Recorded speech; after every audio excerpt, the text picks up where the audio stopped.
वह मेरे यानी संजय के लिए कहा, क्योंकि मैं दिल्ली से आया हूं इसलिए 13वां पंथ मैं ही चलाऊंगा, सब अंधेरा हटाऊंगा, सबका कल्याण करूंगा। विवेचन संजय दिल्ली तो अपने को संत दास तथा भगत कहता है और सतगुरु रामपाल को यानी मेरे को कहता है। इससे भी सिद्ध हुआ कि असुर निकंदन रमैनी में संजय के लिए नहीं कहा है, क्योंकि वह तो अपने आप को दास भगत बताता है। सतगुरु मुझे दास को बताता है। वाणी में तो वह सतगुरु कहा है जो दिल्ली मंडल में आएगा। साहिब तख्त कबीर खवासा दिल्ली मंडल लीजय बासा। सतगुरु दिल्ली मंडल आयसी सूती धरणी सूम जगाएसी।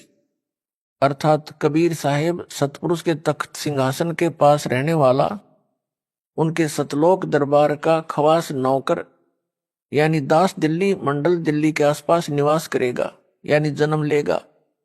रमैनी में दिल्ली नगर नहीं कहा है।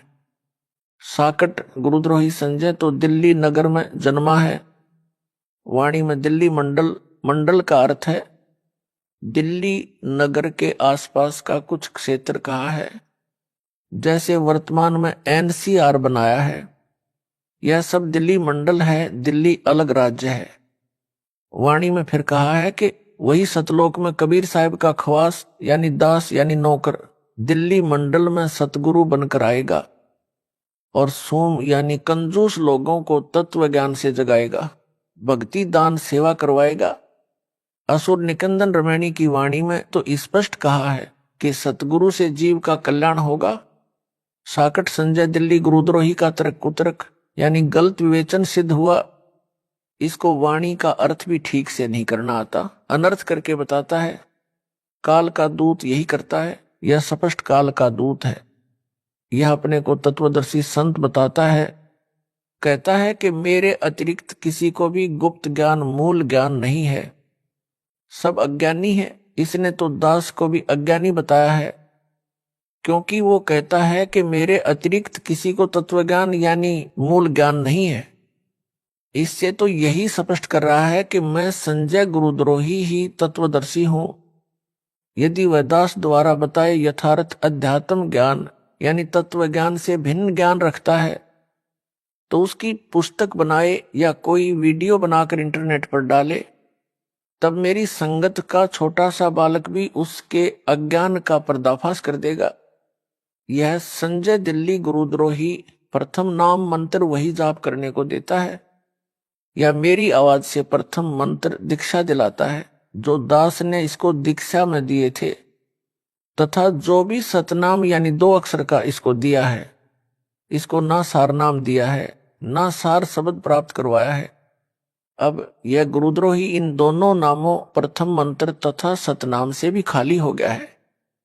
वाणी में कबीर परमेश्वर ने कहा है कि गुरु के दिल से उतरे वह शब्द बिहुना होए, वाकू काल घसीट ही राख सके ना कोय। अर्थात जो शिष्य पूर्ण गुरु यानी सतगुरु के दिल से उतर जाता है, यानी गुरु जी द्वारा गुरुद्रोही घोषित कर दिया है, उसका नाम कनेक्शन कट जाता है, वह शब्द यानी नाम रहित खाली हो जाता है, उसको काल घसीट ले जाता है, उसे कोई नहीं बचा सकता। इस संजय दिल्ली साकट गुरुद्रोही को काल घसीट कर ले जा चुका है। काल इसमें प्रेतवत प्रवेश है, जैसे ऋषियों में प्रवेश करके अधूरा सूक्ष्म वेद लिखाकर उसके 4 भाग श्री वेद व्यास ऋषि द्वारा करवा दिए। सब जनता ने इन्हीं वेदों को पूर्ण अध्यात्म ज्ञान मान रखा था। दास का ज्ञान योग मेरे गुरुदेव जी की कृपा से परमेश्वर कबीर जी ने खोलकर सर्वग्रंथों का सार निकलवाया है।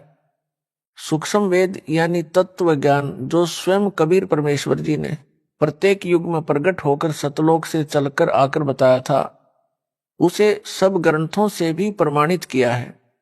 इससे हटकर जो कोई भी ज्ञान बताएगा वह अज्ञान होगा। कबीर जी ने कहा है कि 9 मन सूत उलझिया ऋषि रहे जखमार, सतगुरु ऐसा सुलझा दे उलझे ना दूजी बार। अर्थात कबीर परमेश्वर जी ने कहा है कि अध्यात्म ज्ञान रूपी 9 मन यानी 360 किलोग्राम सूत, कच्चा धागा जो चरखे से काता जाता था, जो कपास से बनता था, उलझा हुआ है। ऋषिजन भी इसे समझने सुलझाने की अत्यधिक कोशिश कर रहे हैं, परंतु सुलझा नहीं, यानी स्पष्ट नहीं हुआ। संध्या आरती में भी यही कहा है कि सनक सनंदन नारद मुनिजन शेष पार नहीं पावे, शंकर ध्यान धरे निश्वासर अजहू ताही सुलझावे। अर्थात ऋषियों तथा शेषनाग को भी परमात्मा का पार नहीं पाया, यानी यथार्थ रूप में नहीं समझ सके। शंकर भगवान कहलाने वाला भी दिन रात हठ योग करके ध्यान लगाकर परमात्मा को समझने तथा ज्ञान सुलझाने में अभी तक लगा है, कुछ भी सुलझ नहीं पाया है। सतगुरु ऐसा स्पष्ट कर देगा, यानी सुलझा देगा, जो फिर उस युग में दोबारा किसी के उलझाने से यानी अज्ञान बनाने से नहीं उलझेगा। इस वाणी से यह भी स्पष्ट हुआ कि तत्व ज्ञान को सतगुरु ही प्रकट कर सकता है। संजय साकट दिल्ली तो अपने को संत दास भगत बताता है तथा सतगुरु मुझ दास को बताता है। इससे भी यह अपने अज्ञान के मकड़ जाल में स्वयं ही फंस गया, अर्थात झूठा सिद्ध हो गया है। यदि इस गुरुद्रोही की बात को सच्ची माने, जो यह कह रहा है कि मैं संजय दिल्ली ही तत्व ज्ञान जानता हूं, मूल ज्ञान जानता हूं, तो नाम मेरे यानी दास वाले क्यों जपता है, क्यों अपने जाल में फंसाए भोले भक्तों को देता है? फिर तो नाम भी भिन्न होने चाहिए। यदि यह कहेगा कि नाम तो यही सही है, तो फिर इसके तत्व ज्ञान का क्या अचार डालना है? मोक्ष तो निज नामों से होना है, वे यह दास दीक्षा में दे रहा है। दास को मेरे गुरुदेव स्वामी रामदेवानंद जी से नामदान करने की आज्ञा मिली है, जो एक संत मत की परंपरा है। इसको गुरुद्रोही घोषित मेरे द्वारा कर रखा है। इससे ये नाम लेने से कोई लाभ नहीं होगा, यानी मोक्ष नहीं हो सकता। विशेष दास ने अपने पूज्य गुरुदेव जी के सानिध्य में अध्यात्म ज्ञान को बारीकी से समझ लिया था। गुरु मर्यादा में रहना मोक्ष का मूल मंत्र है, जिसका दास ने परमात्मा से डरकर पालन किया। गुरु पद दास को दिया जाएगा, यह तो स्वप्न में भी नहीं सोचा था, क्योंकि दास एक सामान्य भगत था, गृहस्थी बाल बच्चेदार था। हरियाणा सिंचाई विभाग में जेई यानी जूनियर इंजीनियर के पद पर नौकरी करता था। दास ने अपने छोटे भाई महेंद्र दास को यह ज्ञान बताया। एकदम नया तथा पहले वाले से बिल्कुल विपरीत होने के कारण पहले तो कोई रुचि नहीं दिखाई, परंतु बड़ा भाई होने के कारण ज्ञान सुनने से इनकार नहीं कर सका, मन मारकर सुनता रहा। फिर परमेश्वर कबीर जी की कृपा से, गुरुदेव जी के आशीर्वाद से दास का प्रयत्न सफल हुआ और मान गया। गुरु जी यानी स्वामी रामदेवानंद जी से दीक्षा उसे दिलाई। फिर तो उसने अपने अनेकों साथियों को भी ज्ञान समझाया, उनको गुरुदेव जी यानी स्वामी रामदेवानंद जी से नाम दिलाया। यह दास भी अपने संपर्क वालों को ज्ञान समझाकर गुरु जी से दीक्षा दिलाता था। ऐसा शुभ कर्म वर्षों चलता रहा। दास ने 17 फरवरी 1988 को पूज्य गुरुदेव जी से दीक्षा ली थी। सन 1994 तक सबको गुरुदेव जी से दीक्षा दिलाया करता। एक दिन नए भक्तों को नाम दिलाने के लिए गुरु जी के पास गया। भगत महेंद्र दास भी मेरे साथ थे। समागम चल रहा था। गुरु जी के आसपास बहुत सारे भगत बैठे थे। गुरु जी उनमें से किसी की फरियाद सुन रहे थे। हम सब भक्तों के पीछे बैठ गए। एक सेवादार के माध्यम से पहले की तरह नए भक्तों को नाम दिलाने का निवेदन किया। भगत की बात सुनकर गुरुदेव जी ने हमारी ओर कृपा दृष्टि की। हम सब ने दंडोत प्रणाम किया। उसी समय सैकड़ों भक्तों की उपस्थिति में दास को नाम देने का आदेश दिया। कहा कि आज के बाद तू नाम दिया करेगा। मेरे को पसीना छूट गया। विचार किया कि कोई गलती तो नहीं हो गई जिससे गुरुजी नाराज हो गए हो। कानों पर विश्वास नहीं हो रहा था। गुरुजी नाराज नजर नहीं आ रहे, मुस्कुरा रहे थे। इसलिए हिम्मत बनी रही। दीक्षा देने का आशीर्वाद देते समय कहा कि आज के बाद यह तुम्हारा गुरु होगा। उपस्थित भक्तों की ओर संकेत करके कहा। मेरी दशा देखकर समझ गए कि भगत घबरा गया है। बोले कि अपने को अकेला न समझना, मैं तेरे साथ रहूंगा। परमेश्वर कबीर जी के आदेश से यह आशीर्वाद तेरे को दिया है। तेरे बराबर विश्व में संत नहीं होगा, आशीर्वाद देकर हमें भेज दिया। सुबह माइक से आवाज लगी कि रामपाल रोहतक को स्वामी जी याद कर रहे हैं। हम सब तुरंत पहुंच गए। भगत महेंद्र दास भी साथ था, क्योंकि हम छुडानी गांव में ही भगत महेंद्र दास की ससुराल में रुके हुए थे।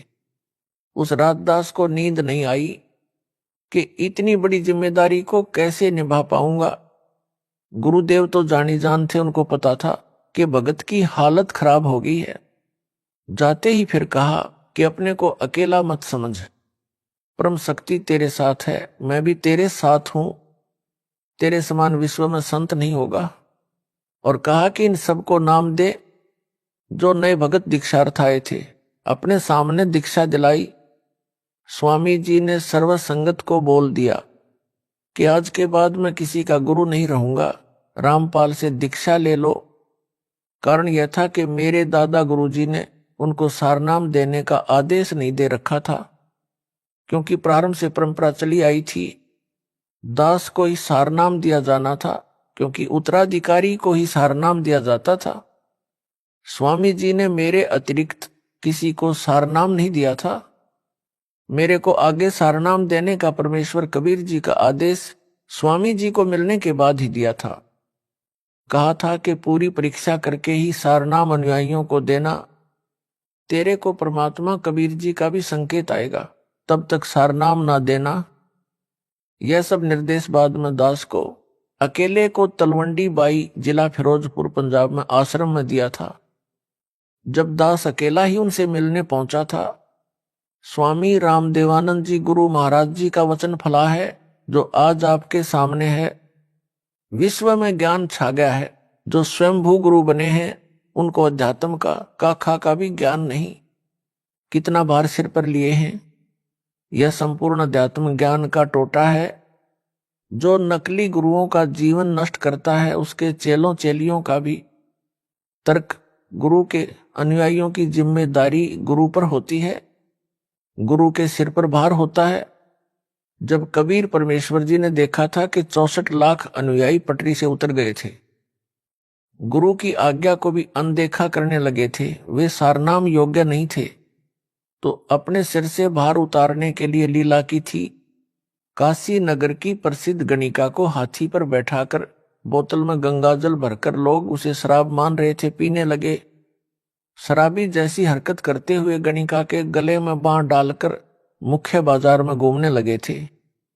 यह दृश्य देखकर 64 लाख गुरु विमुख हो गए थे, गुरुद्रोही नहीं हुए थे। उन सब का भार परमात्मा ने अपने सिर से उतारा। संत गरीबदास जी ने कहा है कि गरीब भड़वा भड़वा सब कहें, कोई ना जाने खोज, दास गरीब कबीर करम बांटत सिर का बोझ। अर्थात काशी के लोग तो निंदा करने लगे, कह रहे थे कि यह तो भड़वा यानी बेशरम हो गया, सरेआम बुरे कर्म करने लगा है। सब शिष्यों ने वह साधना त्याग दी, पहले वाली करने लगे जैसे राबी ने त्यागी थी। कबीर जी भारमुक्त हुए। इसी प्रकार पूज्य गुरुदेव स्वामी जी ने यह कहकर सिर का भार उतार दिया कि आज के बाद मैं किसी का गुरु नहीं रहूंगा।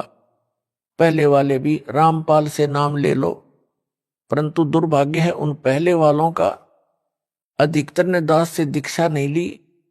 जो नए थे हमने नाम गुरुजी से दिलाया था, उन्होंने दास से दीक्षा ली।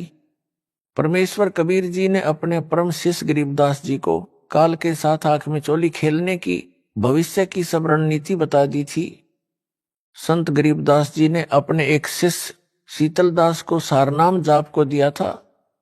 उसे समझा दिया था कि केवल परम शिष्य को सारनाम देना है, वह केवल अपने उत्तराधिकारी को सारनाम देते रहेंगे।